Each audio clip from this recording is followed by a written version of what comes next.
Jonás capítulo 2 versículo 1 al 10 dice lo siguiente. Entonces Jonás oró al Señor su Dios desde el vientre del pez y dijo, en mi angustia clamé al Señor y Él me respondió. Desde el seno del Seol pedí auxilio y tú escuchaste mi voz, pues me habías echado a lo profundo, en el corazón de los mares, y la corriente me envolvió todas tus encrespadas olas y tus ondas pasaron sobre mí.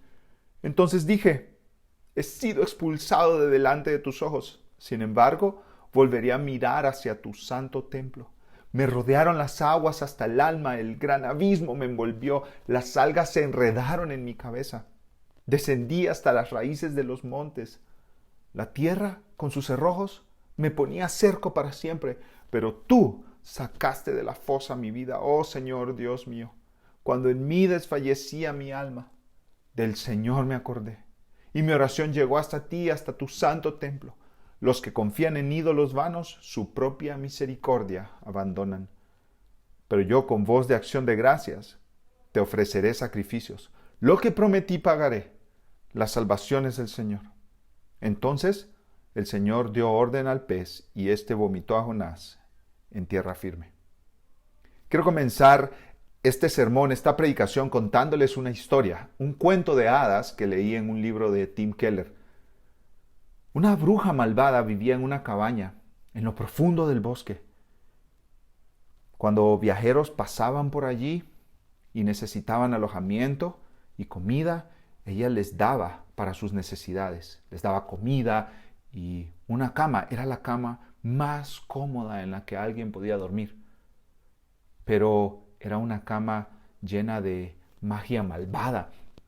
Si estabas dormido en ella, cuando salía el sol, te convertías en piedra y la bruja te ponía en su estantería y quedabas ahí como una piedra atrapado hasta el fin de los tiempos. Esta bruja obligaba a una joven a servirla y aunque la joven no tenía poder para resistirse a la bruja, ella sentía mucha compasión por las víctimas. Un día llegó un joven y se le dio cama y comida, fue bien recibido, pero la sirvienta no podía pensar que este joven se convertiría en piedra si dormía cómodamente en esa cama. Así que hizo algo para mantenerlo despierto y le arrojó palos y piedras y ramas, le arrojó espinas a su cama y entonces la cama ya no era cómoda, se volvió terriblemente incómoda. Cada vez que se daba la vuelta sentía un nuevo objeto doloroso debajo de él y los apartaba, pero siempre había uno nuevo que se le clavaba en su piel. Durmió muy poco y, harto de estar luchando en esa cama con todos esos objetos, se levantó muy cansado, mucho antes del amanecer, mucho antes de que saliera el sol. Y al salir por la puerta vio a la sirvienta y la reprendió cruelmente. ¿Cómo has podido darle a un viajero una cama tan incómoda, llena de palos, piedras y espinas? Y la joven le dijo, la miseria que ahora conoces no se parece en nada a la miseria infinitamente mayor que te habría traído un sueño cómodo. Esos eran mis palos y piedras de amor. Algo parecido le pasó a Jonás. Él estaba viviendo en rebeldía contra Dios, había recibido un llamado de parte de Dios, pero en desobediencia hizo todo lo contrario a lo que Dios le pidió. Entonces Dios mandó una tormenta, sus palos y piedras de amor para la vida de Jonás, para que Jonás no siguiera en rebeldía en contra de Dios. Ahora, nosotros hemos llegado a Jonás capítulo 2 y aquí encontramos al profeta en el vientre de un gran pez. Pero ¿cómo llegó aquí? Veamos un pequeño resumen de lo que hemos visto hasta ahora en Jonás. Jonás fue un profeta unos 700 años antes del nacimiento de Jesús. O sea, tenemos que ir 2700 años atrás de nuestros días para encontrarnos con Jonás. Jonás era de Galilea, del mismo pueblo de donde era Jesús. Jesús es conocido como el Galileo, un pueblo al norte de Israel. Este profeta fue famoso en su tiempo porque se cumplieron varias profecías que ya había hecho. Jonás tenía una vida próspera, no tenía necesidades materiales, tenía una buena reputación, tenía fama, era muy querido. Pero Dios un día le hizo un llamado: levántate, Jonás, y ve no a Israel, no a tu gente, no a tu pueblo, sino a Nínive, a otra nación, a un pueblo malvado. Nínive era la capital del imperio asirio y esta gente, los asirios, tenían fama por su crueldad, practicaban formas inimaginables de tortura a las naciones que conquistaban. Nínive era posiblemente la ciudad más grande del mundo en su tiempo. Era una ciudad intimidante, cruel, sin ningún temor de Dios. Y Jonás recibió una orden de Dios. La orden era viajar a Nínive y anunciarles que por su maldad Nínive sería destruida. Jonás se rebeló contra Dios, se negó a cumplir la orden de Dios y tomó un barco, pero no para ir en dirección a Nínive, sino ir en la dirección totalmente opuesta. 3,000 kilómetros al oeste de Israel, el sur de la España actual, en lugar de ir 800 kilómetros al norte de Israel. Jonás entonces fue al otro lado del mundo huyendo de Dios. Podemos decir que Jonás estaba pensando: ok, si Dios quiere llevar este mensaje a Nínive, tiene que escoger a otra persona, porque yo no quiero ir. Ahora, Jonás era un verdadero hijo de Dios, pero estaba en rebeldía contra Dios. Era un verdadero siervo de Dios que estaba en desobediencia, pero Dios es un padre demasiado bueno, tan bueno que no puede permitir que sus hijos continúen permanentemente en esa desobediencia. Así que siempre busca a los suyos, les muestra las consecuencias de su pecado. En algunos casos les disciplina, como leemos en Hebreos capítulo 12, y les trae de regreso con misericordia y con amor. Viendo toda la historia de Jonás, nosotros podemos decir también que Dios tenía demasiado amor por la gente de Nínive, hasta el punto de no dejar que su profeta desobedeciera y no fuera a declararles el mensaje que él les estaba enviando. En otras palabras, Dios amaba demasiado a Jonás y Dios amaba demasiado a la gente de Nínive como para dejar que su profeta viviera en rebeldía sin traerlo de regreso a la obediencia. En el caso de Jonás, Dios envió una tormenta. Esa tormenta azotó el barco en el que Jonás estaba y los marineros, expertos marineros de décadas de experiencia en el mar, jamás habían visto una tormenta así y ellos sentían que ese barco se iba a romper en 1000 pedazos. ¿Por qué Dios mandó esa tormenta? Porque Dios estaba llamando la atención de su profeta para que reconociera su pecado y se arrepintiera de su rebeldía. Entonces Jonás, leímos al final del capítulo 1, fue arrojado al mar. Y cuando fue arrojado al mar, la tormenta se detuvo y un gran pez tragó a Jonás. Y ahí estuvo Jonás 3 días y 3 noches en el vientre de ese pez. Jonás 1:17 dice: y el Señor dispuso un gran pez para que tragara a Jonás, y Jonás estuvo en el vientre del pez 3 días y 3 noches. Dios, que gobierna toda la creación, dispuso, preparó, envió este pez para que tragara a Jonás. Y aquí encontramos a Jonás en el capítulo 2 y podemos decir que Jonás toca fondo. Literalmente tocó fondo porque ya no podía estar más abajo, más hundido en el vientre de este gran pez en el mar. Y claro, quizás aquí la tentación de muchos sea prestar atención al gran pez. ¿Cómo es posible que un ser humano sobreviva en el estómago de un pez en el mar? ¿Es esta historia verdadera? ¿Quién puede creer estas fábulas, estos cuentos de mentiras para niños, para entretener niños? No, esta historia es verdadera. Jesús mismo lo creía así. Mateo capítulo 12, versículo 40, Jesús dijo: porque como estuvo Jonás en el vientre del monstruo marino 3 días y 3 noches, así estará el Hijo del Hombre 3 días y 3 noches en el corazón de la tierra.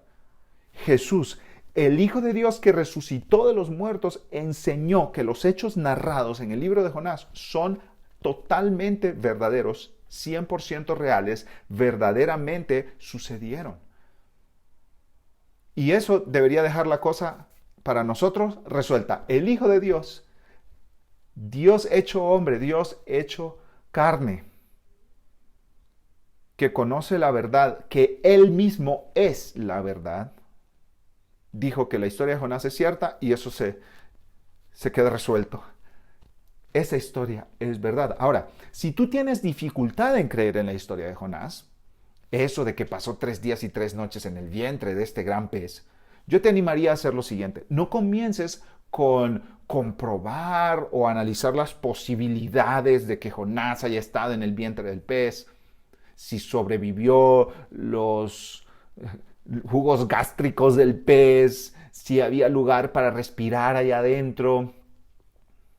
No comiences por ahí, no comiences con Jonás. Mejor comienza considerando la resurrección de Cristo.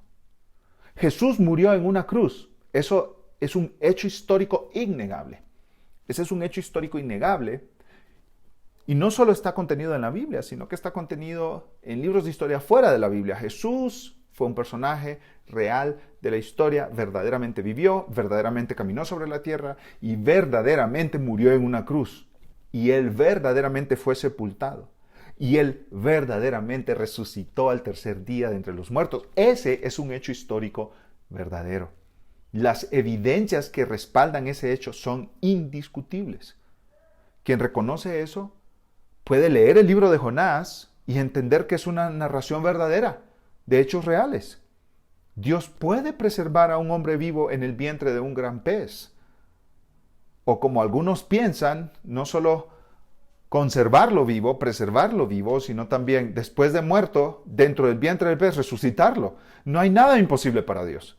Esta es una narración que revela el poder de Dios. Dios controla el viento, la tormenta, la tempestad, la lluvia. Dios controla un gran pez. Más adelante veremos cómo Dios controla a un gusano, cómo Dios controla una planta para que crezca, cómo Dios controla un viento sofocante del desierto. Dios es el dueño de la creación y Él obra en la creación para llevar a cabo su plan, para su gloria. No hay nada imposible para Dios. Jonás vivió después de entrar en el vientre de ese gran pez. ¿Y cómo lo hizo? ¿Cómo vivió? ¿Cómo sobrevivió? Por el poder de Dios que está por encima de toda ley natural.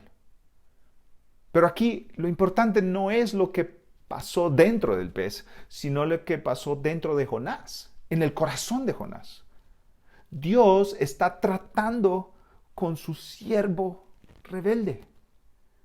Un predicador de la antigüedad decía, muchas personas se desconcentran aquí en este punto, prestando atención al gran pez, en lugar de prestar atención al gran Dios que está escribiendo su historia. Como dije, Jonás literalmente tocó fondo.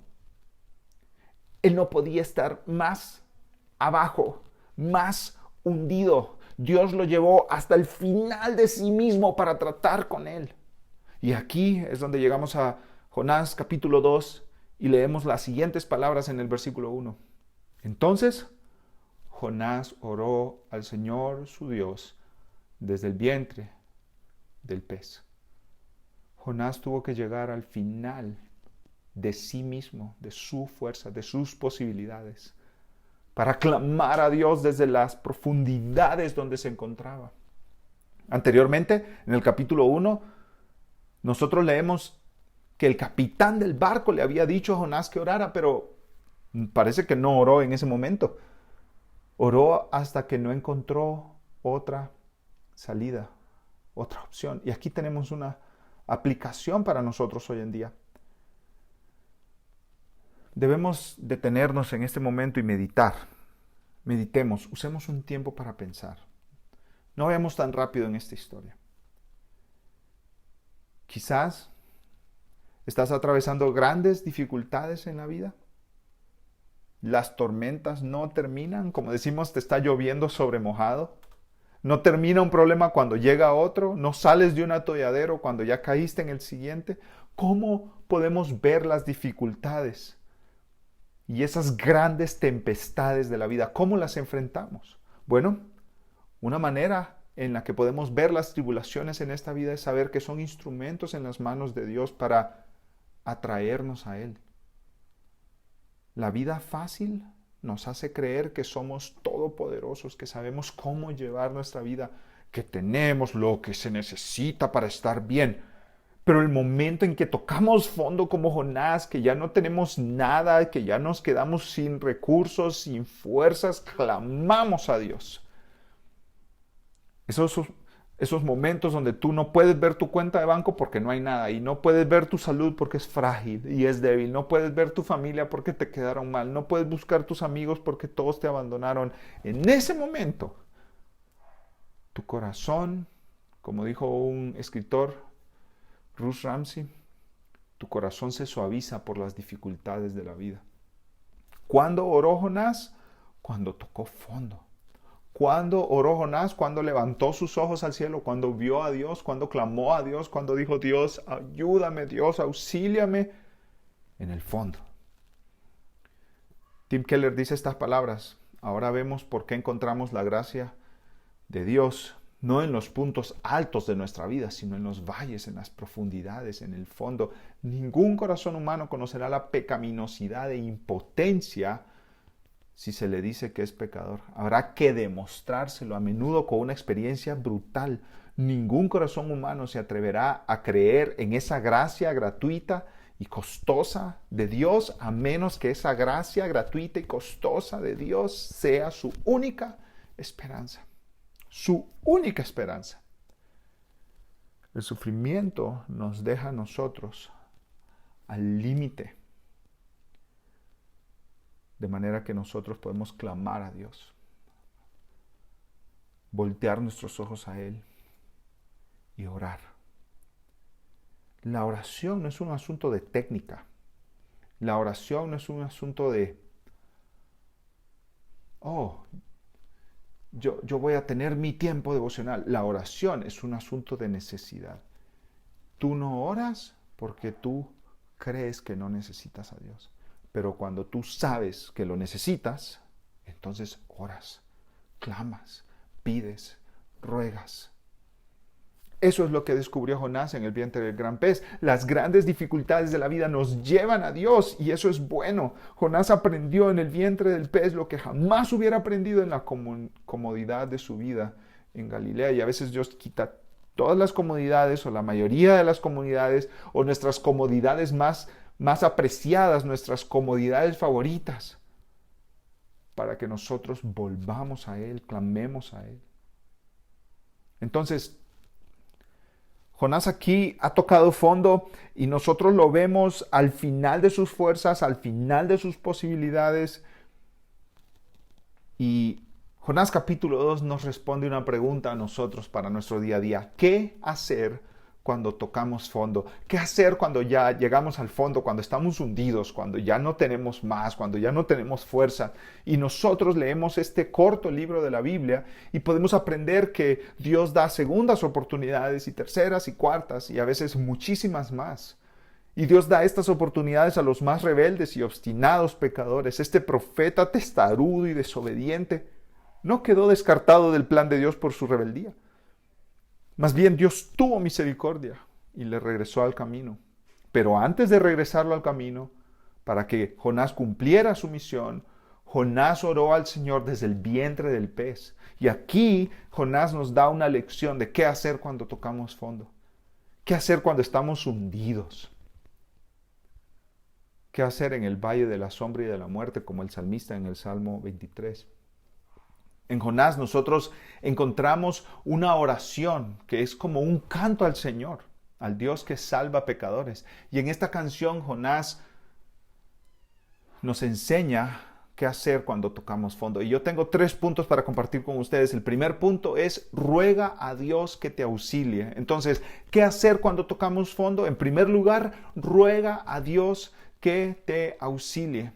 En segundo lugar, veremos: recuerda la gracia de Dios. Y en tercer lugar, regresa a Dios. Entonces veamos en primer lugar: ruega a Dios que te auxilie. Versículo 1. Entonces Jonás oró al Señor su Dios desde el vientre del pez y dijo: en mi angustia clamé al Señor y Él me respondió. Desde el seno del Seol pedí auxilio y tú escuchaste mi voz. En mi angustia, dice Jonás. O sea, en mi aflicción, en mi aprieto, en mi adversidad, y sí que estaba apretado ahí adentro del vientre de este pez. En este momento de tristeza, de sufrimiento, clamé al Señor. Es interesante aquí porque la palabra clamé es la misma palabra que Dios le ordenó a Jonás que llevara a Nínive. En Jonás 1:2 leemos, levántate y proclama. Esa palabra proclama es la misma, clamé, proclama. Encontramos también en Jonás 1:6 la misma palabra. El capitán del barco le dijo a Jonás, levántate, invoca a tu Dios, clama a tu Dios, habla, abre la boca y haz un ruego. Muchos piensan, no puedo clamar a Dios porque estoy tan sucio, soy tan pecador, tan malo, tan perverso. Dios jamás me escucharía. Bueno, tengo buenas noticias para ti. Si tú eres de los que piensa así, de los que dice esto, no puedo clamar a Dios porque estoy tan sucio, soy tan malo, soy tan perverso. Dios nunca me escucharía. Tengo buenas noticias porque ese Dios del cual tú hablas no es el Dios de la Biblia. El Dios de la Biblia es como el padre en la parábola del hijo pródigo. El hijo pródigo le había pedido dinero a su padre, su herencia, como si estuviera su padre muerto, como si no valiera nada.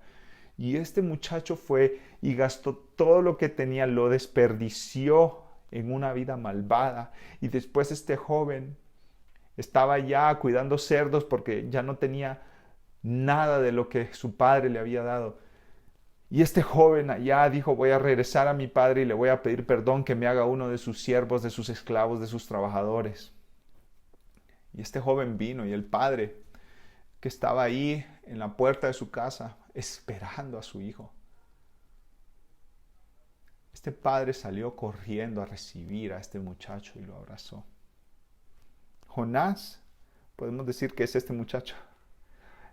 Este muchacho que se da cuenta de su pecado, se da cuenta de su maldad, se da cuenta de su rebeldía y viene a pedir perdón a Dios y Dios lo recibe y Dios lo abraza. Jonás dice, en mi angustia clamé al Señor y Él me respondió, desde el seno del Seol pedí auxilio y tú, le dice a Dios Jonás, escuchaste mi voz. Esa frase ahí, el seno del Seol, obviamente esto es poesía, esto es un canto. Jonás capítulo 2 es una oración cantada, podemos decir, a Dios que compone Jonás. Y estas frases son frases poéticas, esto es poesía pura, poesía hebrea. En el pensamiento hebreo el Seol era el lugar de los muertos, el lugar donde una persona iba después de morir. Jonás expresa que se ha sentido al borde de la muerte. Él no quería orar, pero sus grandes dificultades lo llevaron a clamar a Dios. Entonces, cuando tú estés en el fondo, cuando tú hayas tocado fondo, ruega a Dios. Ruega a Dios que te auxilie y Él te escuchará. Y ahora lo que Jonás dice en el versículo 3 es revelador. Pues me habías echado a lo profundo, en el corazón de los mares. Jonás reconoce que Dios es quien le ha llevado hasta este punto de sufrimiento y angustia. Es Dios quien le ama demasiado como para dejarlo continuar en pecado. Es Dios que le ama tanto que no lo dejará continuar en su camino de rebeldía. Aquí entonces recordamos una doctrina muy importante en el libro de Jonás. La doctrina de la soberanía de Dios. Dios es soberano sobre todo. Y Dios, el Dios soberano que tiene control sobre cada detalle de la vida en este mundo, este Dios llevó a Jonás a la profundidad. Jonás está diciendo, me habías echado a lo profundo en el corazón de los mares. Todas tus encrespadas olas y tus ondas pasaron sobre mí. Dios es el rey de la tormenta, de las olas, del viento, del pez. Y como veremos más adelante en Jonás capítulo 3, Dios es soberano sobre naciones. Jonás capítulo 4, Dios es soberano sobre plantas, gusanos, viento. Dios soberanamente controla todos los eventos del universo para su gloria y para nuestro bien. Y esto Jonás lo sabía. Esta no es una verdad periférica en las Escrituras. No la encontramos una o dos veces. Está por todos lados. invade toda la escritura. Dios es soberano. Él gobierna, Él controla todo cuanto existe. Mateo 10, 29 al 31 dice: ¿no se venden 2 pajarillos por una moneda y sin embargo ni uno de ellos caerá a tierra sin permitirlo el Padre? Y hasta los cabellos de la cabeza de ustedes están todos contados.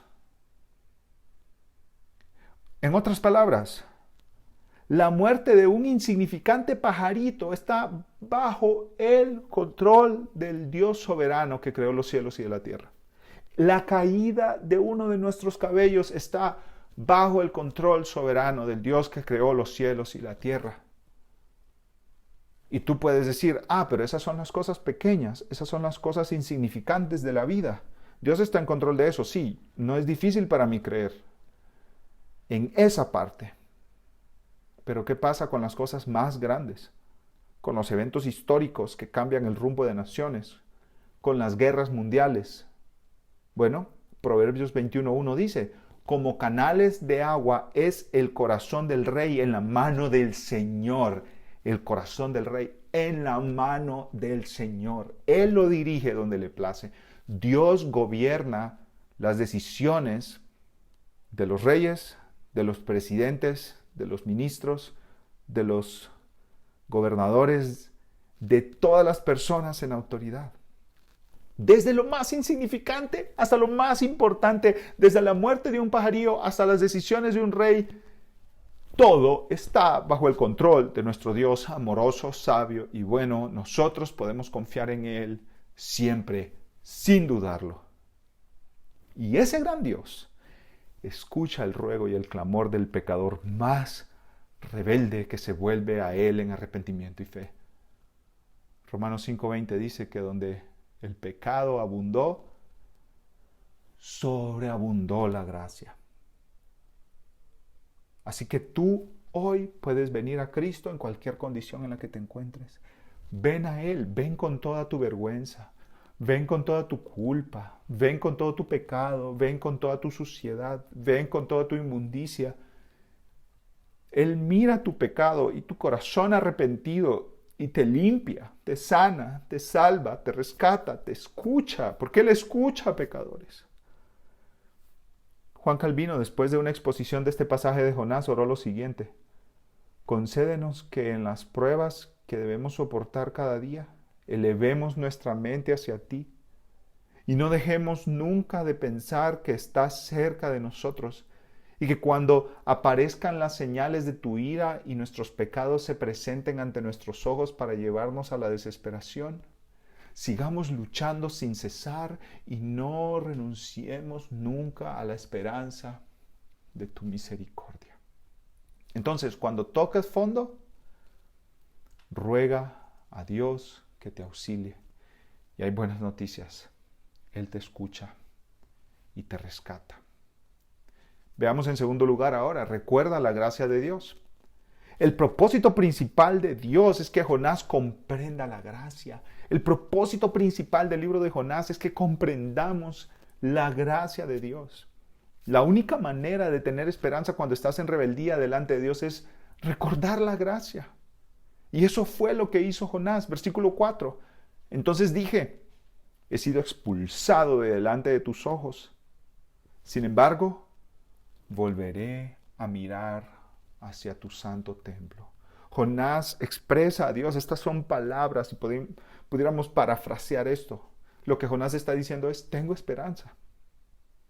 Tengo esperanza. Él estaba diciendo: ya, Dios me descartó. He sido expulsado delante de tus ojos. Ya no hay esperanza para mí. Pero Jonás recordó y dijo: sin embargo, pero hay buenas noticias aquí. En lo que sigue, volveré a mirar hacia tu santo templo, al lugar donde Jonás había ido quizá muchas veces a ofrecer sacrificios, donde se ponían las manos sobre ese cordero que moría en lugar de otro, donde ese cordero representaba que alguien más, no el pecador, alguien más había pagado por el pecado del pecador. Entonces, ¿de dónde viene esta esperanza de Jonás? del hecho de que Dios es un Dios de gracia. Dios le sacará de esa situación que ha sido causada por su rebeldía. En otras palabras, Dios no le dice a Jonás, pues tú te metiste en eso, tú sufre ahora, ni modo, te descarto. No, de ninguna manera. Claro, Jonás estaba en esos problemas por su rebeldía, pero Dios lo levanta de ahí. Versículo 5, tenemos aquí más lenguaje poético. Me rodearon las aguas hasta el alma. El gran abismo me envolvió, las algas se enredaron en mi cabeza. Descendí hasta las raíces de los montes, la tierra con sus cerrojos me ponía cerco para siempre. Pero tú, ahí hay varios peros, ¿cierto? En Jonás capítulo 2. Pero tú, aunque yo la regué, aunque yo hice cosas terribles, aunque yo hice cosas muy malvadas, tú, Dios, sacaste de la fosa mi vida, oh Señor Dios mío. Versículo 7, cuando en mí desfallecía mi alma, del Señor me acordé y mi oración llegó hasta ti, hasta tu santo templo. Jonás en su miseria clamó al Señor y fue escuchado. Aunque su sufrimiento fue por su causa, por su desobediencia, por su rebeldía, por sus malas decisiones, Jonás confiaba en un Dios lleno de misericordia y de gracia. Aunque Jonás abandonó a Dios, aunque Jonás abandonó la misión de Dios, Dios nunca lo abandonó a él. En el libro de Jonás nosotros encontramos dos verdades que sobresalen una y otra vez en la narración. Una de esas verdades es que Dios tiene compasión hasta de los más rebeldes. Dios tuvo misericordia de Jonás al no destruirlo cuando era un profeta rebelde. Dios tuvo misericordia de los marineros paganos, incluso usando la misma rebeldía de Jonás para llevarles el mensaje de que Él, el Señor de los cielos y de la tierra, es el Rey del universo, dándose a conocer a estos hombres paganos que tenían otros dioses. Dios tuvo misericordia de Nínive también, lo cual veremos en el capítulo 3, aun cuando los ciudadanos de Nínive eran asesinos despiadados y crueles. Entonces, esta es una de las verdades que encontramos una y otra vez en la narración. Dios tiene compasión hasta de los más rebeldes, compasión de los marineros, compasión de Jonás, compasión de Nínive. La segunda verdad que nosotros encontramos una y otra vez en este pequeño libro es que Dios es un Dios que da una segunda oportunidad, un nuevo comienzo. No solo quizás segunda oportunidad, quizás contigo es la tercera, o la cuarta, o la quinta, o la sexta, o la décima, o la 1000. Su misericordia, dice la Biblia, es más alta que los cielos. No importa lo profundo que te hayas hundido. No importa lo profundo que te hayas hundido en tu pecado, en tu maldad, en tu suciedad. No importa lo sucia que sea tu vergüenza y tu culpa. No importa lo lejos que estés de Dios. Él te da una oportunidad de acercarte. Él te da una oportunidad de regresar.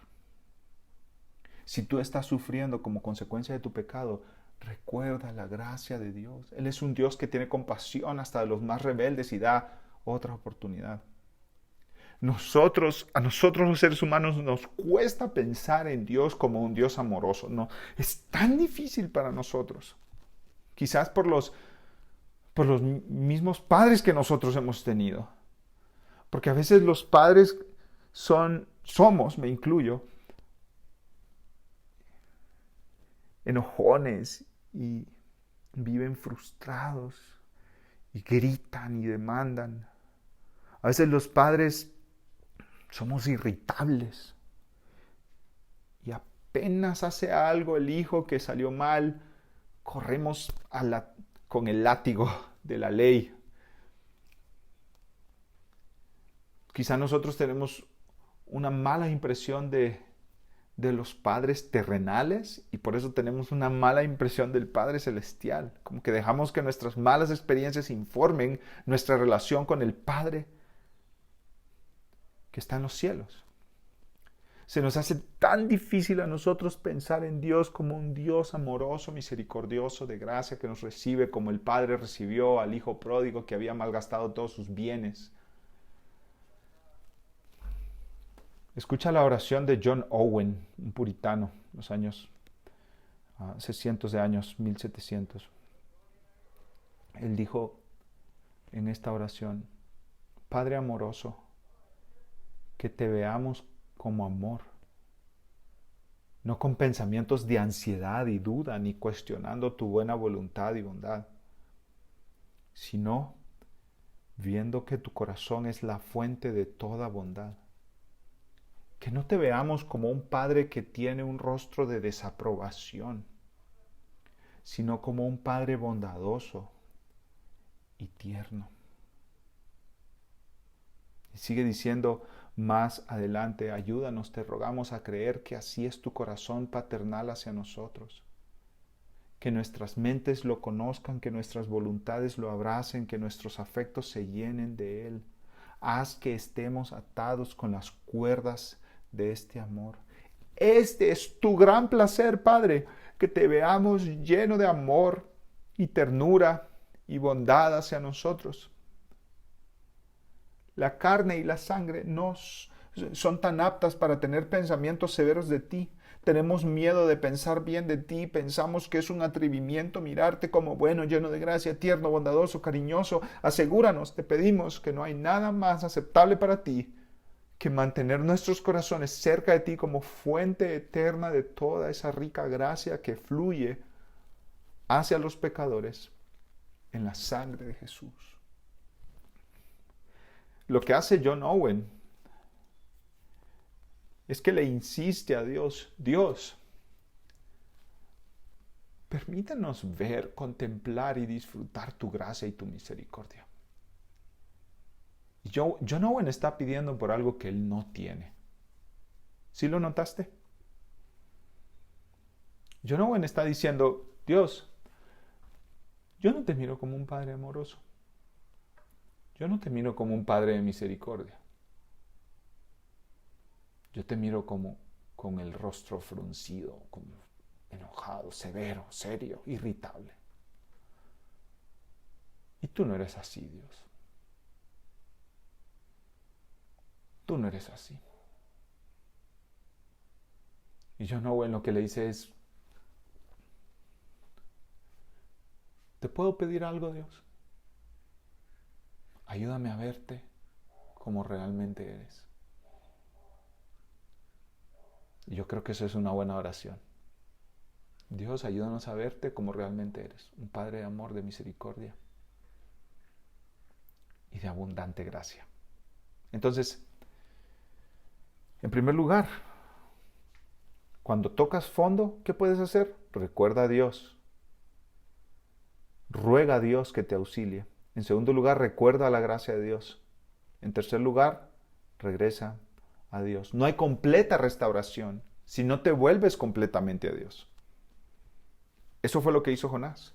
Se volvió a Dios, regresó a Dios. Versículo 8: los que confían en ídolos vanos, su propia misericordia abandonan. Pero yo, con voz de acción de gracias, te ofreceré sacrificios. Lo que prometí pagaré. La salvación es del Señor. En otras palabras, Jonás está diciendo: ya no caminaré en desobediencia contra Dios, ya no seré rebelde, no más. Además de afirmar entonces que ya no caminaría en desobediencia contra Dios, Jonás termina su oración reafirmando la soberanía de Dios. La salvación solo es posible porque Dios la hace posible. Si Dios no quiere salvar, nadie puede ser salvo. Si Dios no llevara a cabo la salvación, nadie fuera salvo. Dios es soberano en la salvación. Él decide cómo salvar, a quién salvar y cuándo salvar. Jonás está decidido a cumplir la misión que Dios le ha dado en Nínive. ¿Por qué? Él no puede detener a Dios cuando se trata de la salvación. Si Dios quiere salvar a Nínive, Él es soberano. La salvación viene de Él, así que Dios puede salvar a quien le plazca. Eso es lo que Jonás está diciendo. La salvación es del Señor. Y si Él quiere salvar a Nínive, ¿quién soy yo para decirle que no a Dios? Y el pasaje termina en el versículo 10 mostrando la gracia de Dios en acción. Entonces el Señor dio orden al pez y éste vomitó a Jonás en tierra firme. Jonás reconoció su condición y guardó su esperanza en la gracia de Dios. Él fue vomitado por el pez y ahora estaba listo para cumplir la misión que Dios le había encomendado.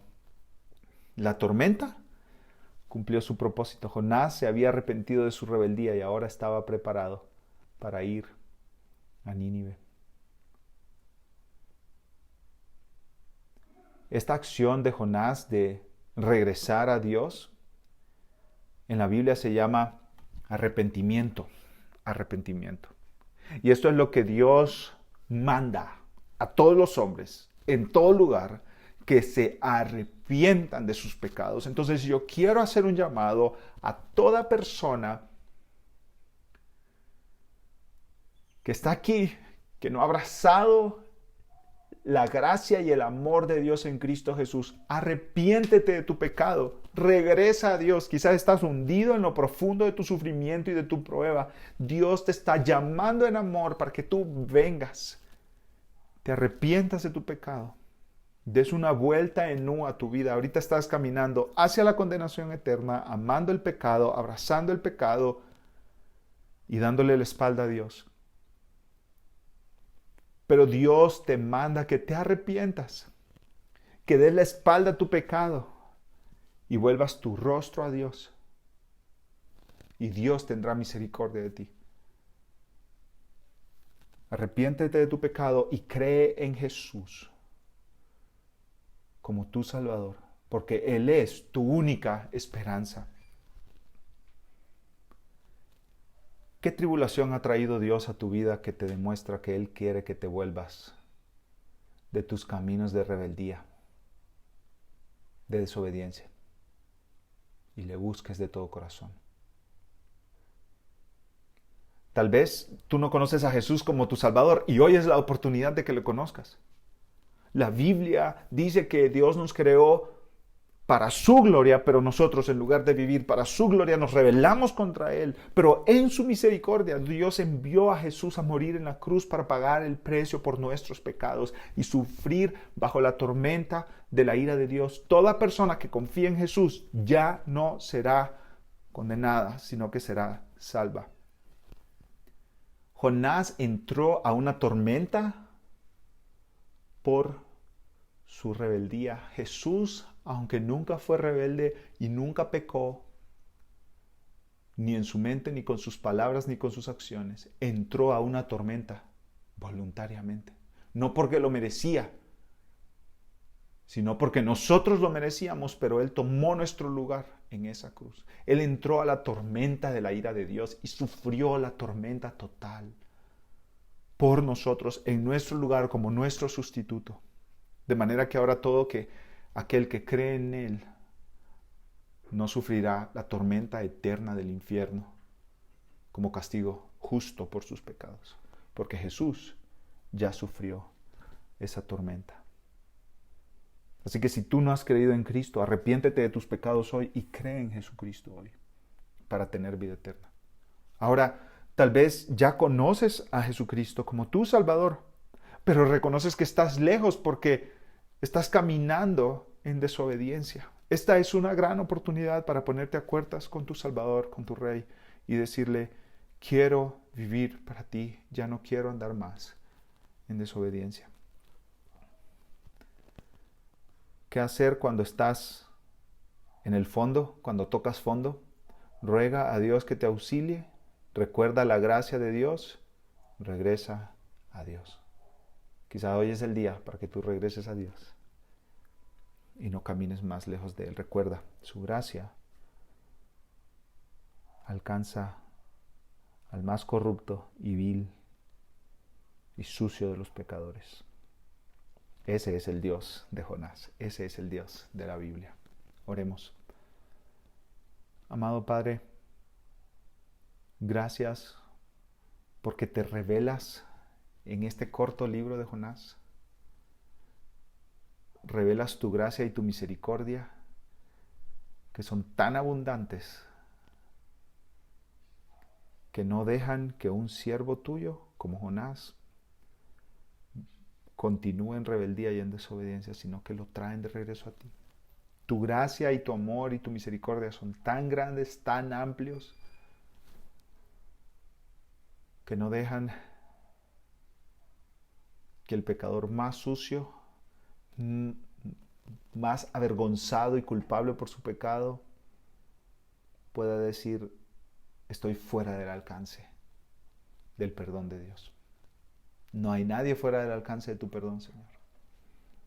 Ayúdanos a todos nosotros a verte a ti como ese Padre lleno de gracia, lleno de misericordia para sus hijos. Ayúdanos a recordarnos unos a otros que tú eres un Dios de gracia. Ayúdanos a los padres a mostrar gracia a nuestros hijos, a ser más como tú. Eres un Padre lleno de gracia y de amor, que eres justo y castigas la maldad, y eres lleno de gracia y amor, que puedes perdonar al peor de los pecadores. Señor, recuérdanos que donde abundó el pecado, sobreabundó la gracia y tu perdón para gente como nosotros.